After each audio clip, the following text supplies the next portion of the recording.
বিশাল চিকিৎসা শাস্ত্রের মহা ভান্ডার হযরত লোকমান আলাইহিস সালামের তিনি হচ্ছেন প্রতিষ্ঠাতা। বলেন সুবহানাল্লাহ।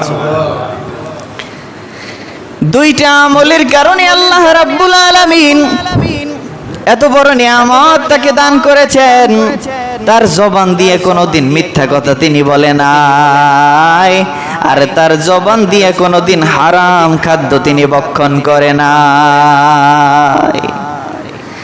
হালাল খাওয়ার কি দাম! চিন্তা করেন, 12টা বছর একটা বাগানে তিনি ফল ফলাদি লালন পালন করছে, পরিচর্যা করছে, কিন্তু 12 বছরের মধ্যে একটা ফল কোনটা পাকলে কি রকমের স্বাদ, কোন ফলের কি স্বাদ, এইটা তিনি ভক্ষণ করে দেখে নাই। বলেন সুবহানাল্লাহ। লোকমান আলাইহিস সালাম তাফসীরের মধ্যে এসেছে তার চেহারাও তেমন ভালো না। তিনি যেহেতু হিকমতকে বেছে নিয়েছেন, জ্ঞানকে বেছে নিয়েছেন, নবুয়তি বেছে নেয় নাই।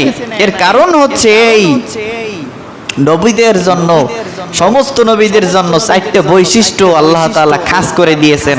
1 নম্বরে হচ্ছে আহসানুল কালাম, সুন্দর বাক্য। লোকমান আলাইহিস সালাম একটু তোতলাও ছিলেন।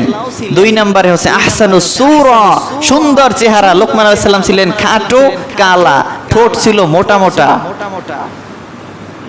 3 নম্বরে হচ্ছে ওহির ইলম, আর 4th নাম্বার হচ্ছে মুজিজা। লোকমান আলাইহিস সালামের কাছে ওহির ইলমও ছিল না, আর হচ্ছে মুজিজাও ছিল না। অতএব যেহেতু এই 4টা জিনিস, 4টা বৈশিষ্ট্য তার ভিতরে বিদ্যমান না থাকার কারণে তিনি হিকমতকে বেছে নিলেন। কারণ যদি তিনি নবুয়তি আল্লাহর দফতরে থাকবেন এটা তিনি বুঝতেন, তাহলে আমার ভিতরে এই 4টা বৈশিষ্ট্য আগে থেকেই আল্লাহ দিয়া দিত। সুবহানাল্লাহ। এই জন্য লোকমান আলাইহিস সালাম তিনি হিকমতকে বেছে নিয়েছেন, হাকিম হয়েছেন। টোটাল মানব জাতির জন্য চিকিৎসা শাস্ত্রে লোকমান আলাইহিস সালামের খেদমতই সবচেয়ে বেশি। বলেন সুবহানাল্লাহ।